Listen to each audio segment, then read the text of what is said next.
Salut et bienvenue dans cette nouvelle vidéo.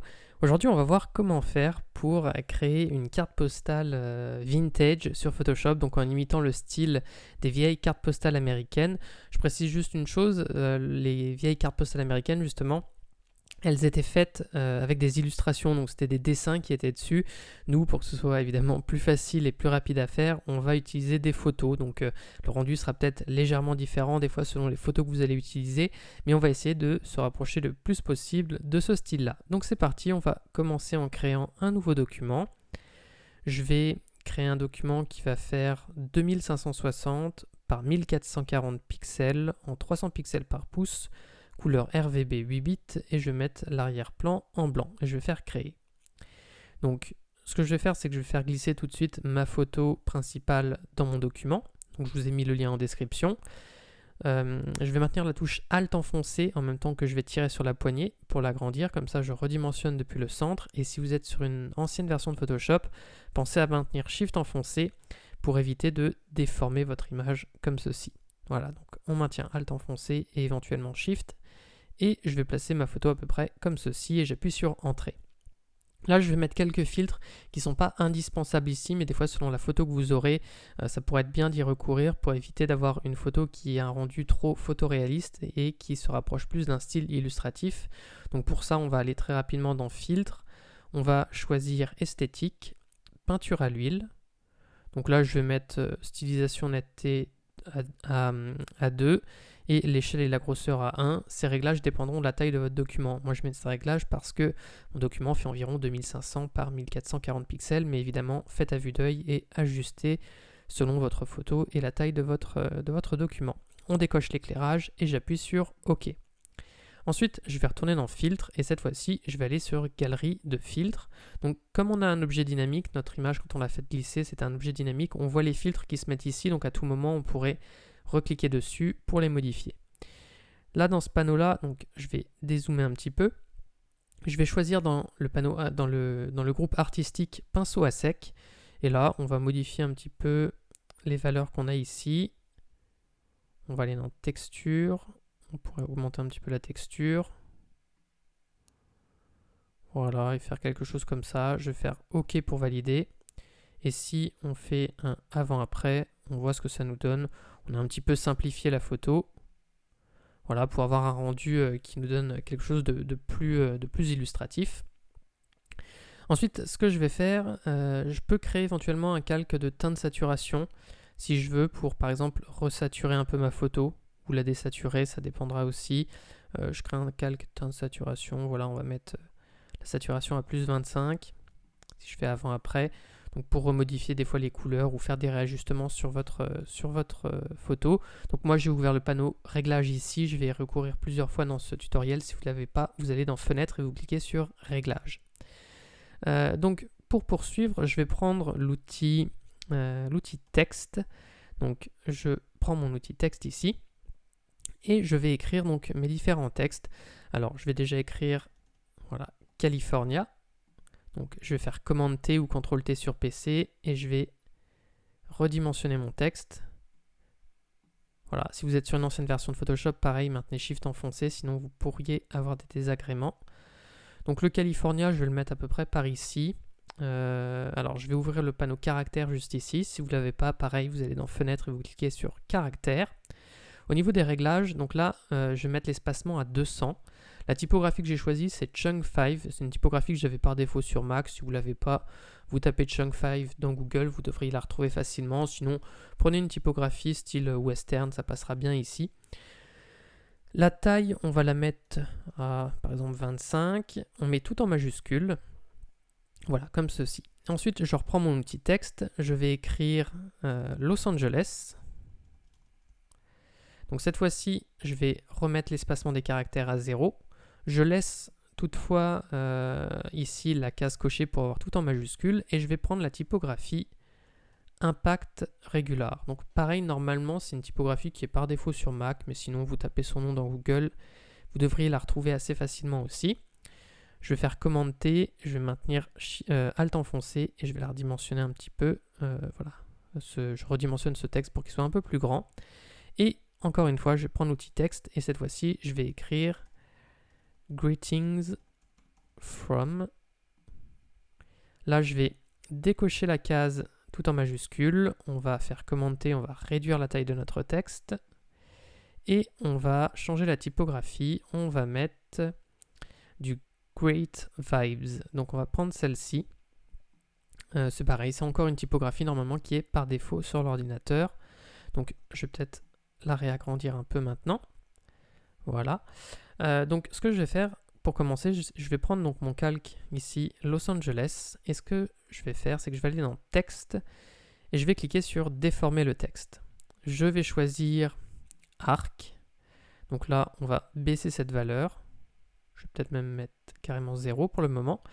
Et je vais, donc là je me mets sur horizontal, je vais faire une déformation comme ceci. Alors là je vais peut-être finalement remettre, voilà, une inflexion.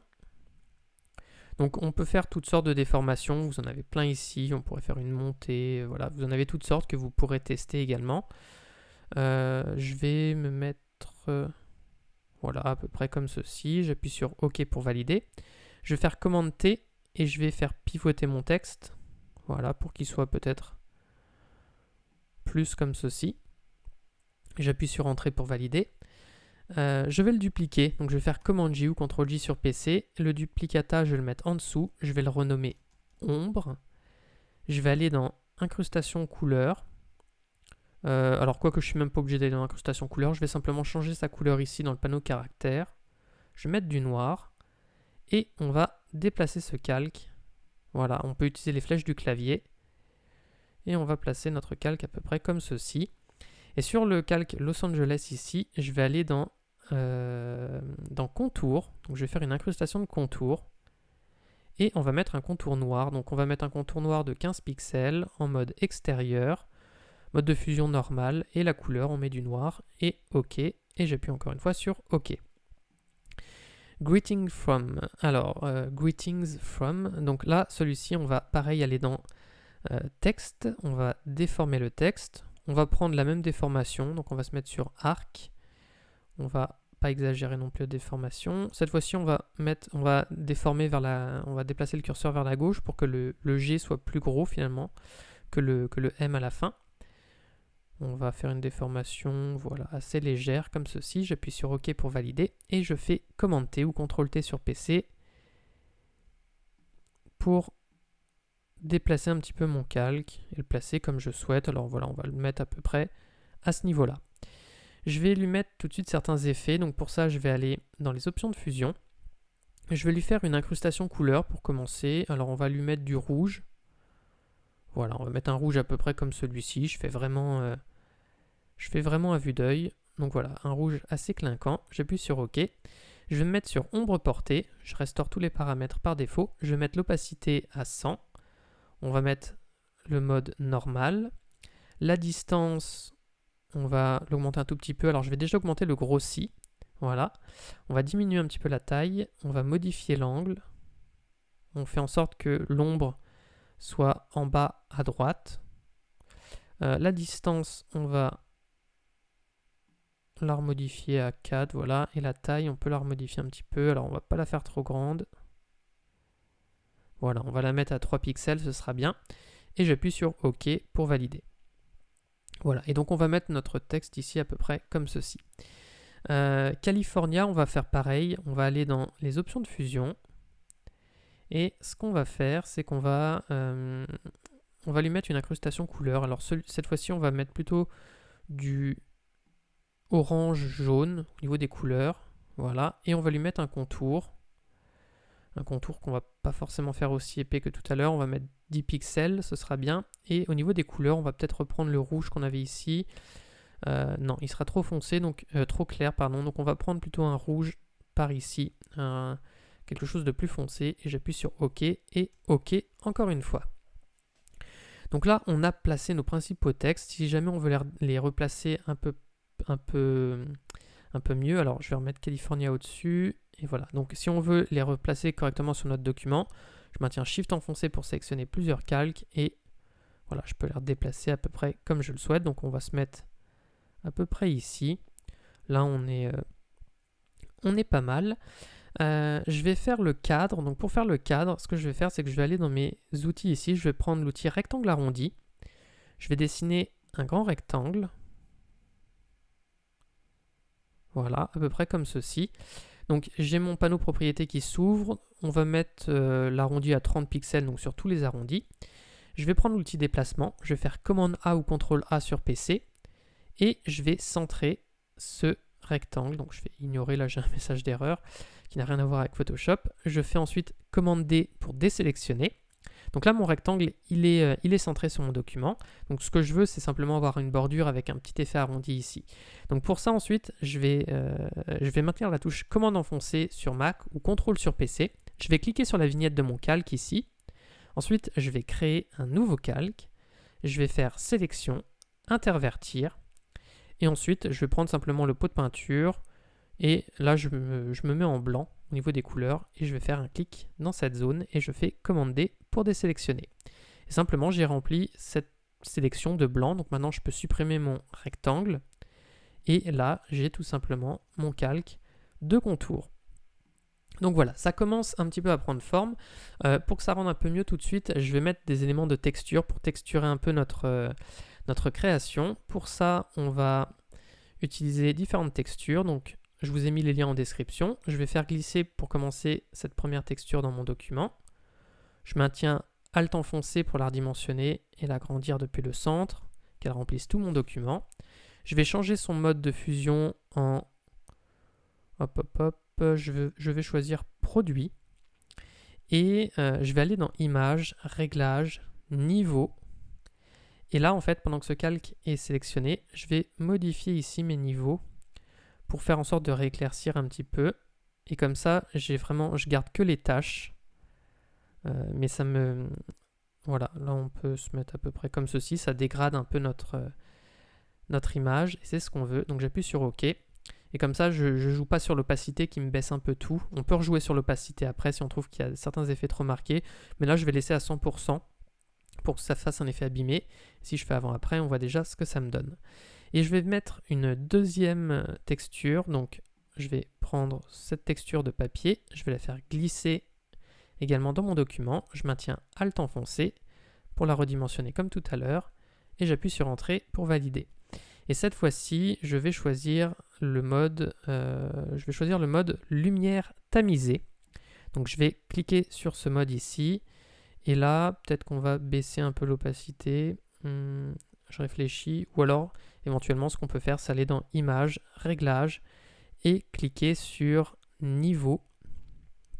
Je vais, hop là, modifier encore une fois les niveaux ici. Alors, on voit ce que ça nous donne. Donc, on peut, voilà, à la limite, baisser comme ça vers la droite. Ça marche plutôt bien. Et là, ça nous fait quelque chose d'assez vintage. Donc, j'appuie sur OK pour valider. On va mettre une photo dans le texte Los Angeles qui est juste ici. Pour ça, ce que je vais faire, c'est que je vais cliquer... alors, je vais me mettre au niveau ici de mes calques, juste au-dessus. Je vais prendre donc ma photo ici, que je vais faire glisser dans mon document. Je vais maintenir la touche Alt enfoncé pour l'agrandir. J'appuie, alors je vais vraiment l'agrandir beaucoup, donc j'appuie, voilà, comme ceci.